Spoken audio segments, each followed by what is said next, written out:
WhatsApp. तो आज हम लोग बात करेंगे एग्लूटिनेशन रिएक्शन की। तो व्हाट इज़ एग्लूटिनेशन रिएक्शन और इसका समझने की प्रोसीजर समझने की कोशिश करेंगे, व्हाट कैसे होता है, क्या किया जाता है। तो एग्लूटिनेशन रिएक्शन बेसिकली होता क्या है, is an antigen antibody reaction. ठीक है, अगेन ये प्रेसिपिटेशन की तरह एंटीजन एंटीबॉडी रिएक्शन है in which particular antigen combines with its antibody. तो इन विच पर्टिकुलर एंटीजन जो होता है कंबाइन करता है उसके एंटीबॉडी से, and in the presence of electrolyte at a specific temperature. ठीक है, ये प्रेजेंस ऑफ इलेक्ट्रोलाइट पे स्पेसिफिक टेम्परेचर पे पीएच पे रिजल्ट करेगा in the formation of white clumping of particles. ये क्लम्पिंग करा देगा, वहाँ वाला प्रेसिपिटेशन करा रहा था, यहाँ क्लम्पिंग होगा। ठीक है ना, यहाँ पे क्लम्पिंग हो जाएगा। ठीक, तो ये क्या करेगा कि अगर ऑप्टिमल टेम्परेचर पे क्या होता है कि इन द प्रेजेंस ऑफ इलेक्ट्रोलाइट्स, अगर पर्टिकुलर एंटीजन कंबाइंस में antibody in the presence of electrolyte at a specific temperature, electrolyte के प्रेजेंस में एट अ स्पेसिफिक टेम्परेचर पे क्या होता है कि पीएच एट स्पेसिफिक टेम्परेचर पे pH resulting in formation of clumping of particle. ये क्या करेगा कि फॉर्मेशन क्या किसका कराएगा, formation of visible clumping of particle करा देगा। ठीक है ना, at a specific temperature and pH, at a specific temperature and pH ये क्या करा देगा, formation of clumping of visible clumping of particle, formation of visible clumping of particle करा देगा। It occurs optimally when antigen and antibody react in equivalent proportion. ये कब optimally होता है, जब एंटीजन और एंटीबॉडी जब रिएक्ट करें इक्विवेलेंट प्रोपोर्शन में। इक्विवेलेंट प्रोपोर्शन में जब ये रिएक्ट करते हैं तब ये ऑकर होता है। ठीक है ना, ऑप्टिमली। ठीक है ना, ऑप्टिमली मतलब एक इक्विवेलेंट प्रोपोर्शन वाले पे। ठीक, it can be divided into two, दो में ये डिवाइड करते हैं। एक कन्वेंशनल टेक्निक होती है, एक न्यूअर टेक्निक होती है। तो हमेशा याद रखना कि कन्वेंशनल में क्या होता है, प्रेसिपिटेशन एग्लूटिनेशन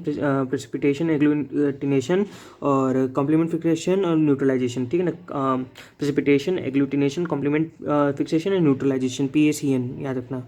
ठीक, न्यूअर टेक्निक में ELISA IFA लगा सकते हो, रैपिड एग्लूटिनेशन टेस्ट कुछ लगा सकते हो, रैपिड टेस्ट लगा सकते हो, lateral flow SA, ICT side flow SA लगा सकते हो, और यही सब कर सकते हो। ELISA IFA RIA या इम्यूनोहिस्टोकेमिस्ट्री लगा सकते हो। तो एग्लूटिनेशन रिएक्शन क्या होता है, वही फिर से मैं बता दे रहा हूँ कि when insoluble antigen is mix with its antibody in the presence of electrolyte at a soluble temperature pH and at a suitable, ये सुटेबल सॉल्युबल नहीं है, इसे सुटेबल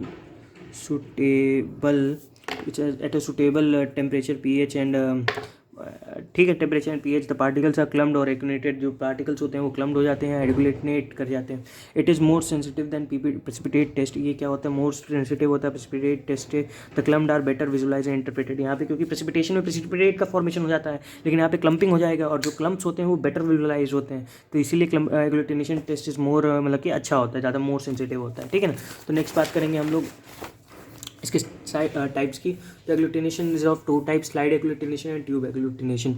तो स्लाइड एग्लूटिनेशन में बेसिकली क्या होता है, वाइडल टेस्ट होता है। ठीक है ना, वाइडल टेस्ट टाइफॉइड फीवर के लिए, स्टैंडर्ड एग्लूटिनेशन टेस्ट ब्रुसेल्ला के लिए, माइक्रोस्कोपिक एग्लूटिनेशन टेस्ट होते हैं कुछ लेप्टोस्पायरा के लिए, और कोल्ड एग्लूटिनेशन टेस्ट होते हैं।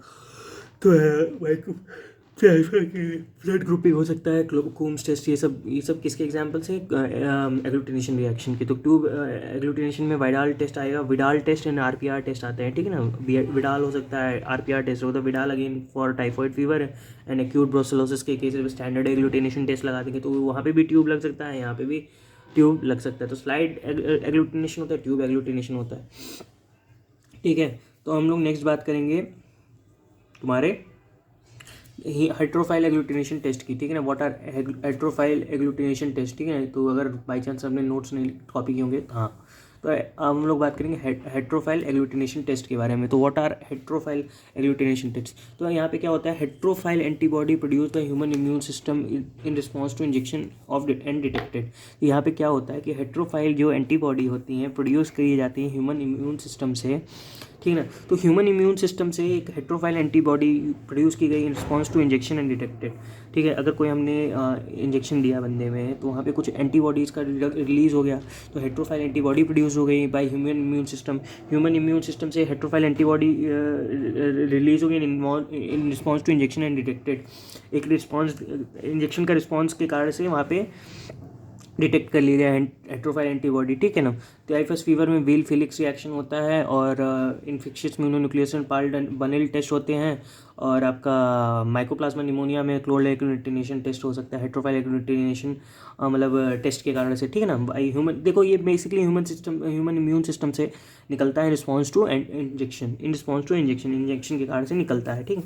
तो अब अपन बात करेंगे इनडायरेक्ट या पैसिव एग्लूटिनेशन टेस्ट की। व्हाट आर इनडायरेक्ट और पैसिव एग्लूटिनेशन टेस्ट? तो antigen is coated on carriers such as latex RBCs to detect antibody in serum. तो क्या होता है यहाँ पे, एंटीजन को हम लोग पहले से ही कोड कर देते हैं कैरियर से, ठीक है ना। एंटीजन को कोड कर देते हैं कैरियर से such as latex RBCs to detect antibody in serum. तो ठीक है ना, हम लोग इसको पहले से ही लैटेक्स या आरबीसी से कोड कर देते हैं ताकि हम लोग कायदे से उसको देख पाएँ, हम लोग एंटीबॉडीज़ के कायदे से हम लोग डिटेक्ट कर पाएँ, मतलब कि ठीक है ना, सीरम में इसकी एंटीबॉडी हम लोग कायदे से डिटेक्ट कर पाएँ। इनडायरेक्ट पैसिव मतलब ये इनडायरेक्ट हो गया, ठीक। इनडायरेक्ट हीमोग्लूटिनेशन टेस्ट क्या करते हैं, मतलब IHA अगर लगाना हो तो ये लैटेक्स एग्लूटिनेशन टेस्ट होता है for antibody detection. So titers जो होते हैं हमारे indirect hemagglutination test IHA test होते हैं, ठीक है ना। इनडायरेक्ट हीमोग्लूटिनेशन टेस्ट तो लैटेक्स एग्लूटिनेशन टेस्ट होता है बेसिकली फॉर एंटीबॉडी डिटेक्शन।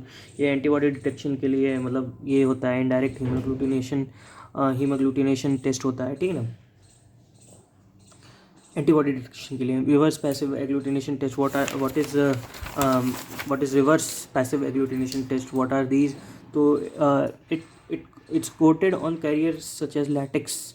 तो अगर मैंने कोट कर दिया अगेन किसी कैरियर को लैटेक्स पे या आरबीसीज पे to detect antigen in serum, ठीक है ना। ये क्या करते हैं अपन, देखो यहाँ पे क्या होता है कि इनडायरेक्ट वाले में हम लोग कैरियर पे कोट करते हैं antigen is coated on carrier, ठीक। यहाँ पे करियर पे हम लोग क्या करते हैं, antigen coated on carrier such as latex. तो कैरियर क्या है यहाँ पे, इस coated on carrier such as latex RBC to detect antigen serum, ठीक है ना। ये कोट कर देते हैं इस पे लैटेक्स और आरबीसीज पे तो डिटेक्ट एंटीजन इन सीरम। वहाँ पे एंटीबॉडी डिटेक्ट करना है, यहाँ पे एंटीजन डिटेक्ट करना है। तो रिवर्स पैसिव हीमोग्लूटिनेशन ऐसे होता है ये। एग्जांपल HBS एंटीजन का हम लोग डिटेक्शन करना, और latex agglutination test for antigen detection, ठीक है। रिवर्स पैसिव हीमोग्लूटिनेशन टेस्ट होता है ये CRP का, मतलब लैटेक्स एग्लूटिनेशन टेस्ट से हम लोग क्या क्या निकाल सकते हैं, CRP निकाल सकते हैं, रोमेटॉइड फैक्टर निकाल सकते हैं, रूमेटॉइड आर्थराइटिस फैक्टर, और capsular antigen in CSF and streptococcal की ग्रुपिंग कर सकते हैं रिवर्स पैसिव एग्लूटिनेशन टेस्ट से।